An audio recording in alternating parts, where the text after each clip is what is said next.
Hey, this is Jamil, Mr. Cabinet Care, California's only 15-time winner kitchen remodeling company of the year. We've been in the business for over 34 years and have 23,000 satisfied customers.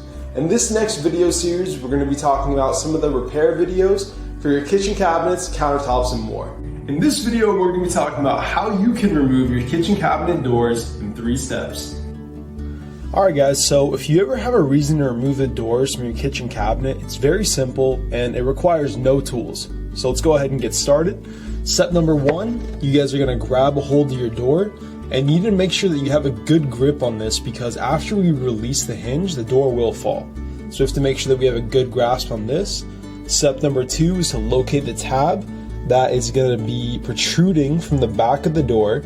So to release the hinge, there's a tab on the back side and we're going to use our thumb and our forefinger to locate it. And step number 3, we're going to pull that tab towards us. And once we do, as you guys see very easily, the hinge comes off and now the cabinet is in free fall. If you guys have any cool ideas on what future videos you want to see on our channel, please drop us a line in the comment box below, give it a thumbs up, and hit subscribe so you don't miss the upcoming videos in this series.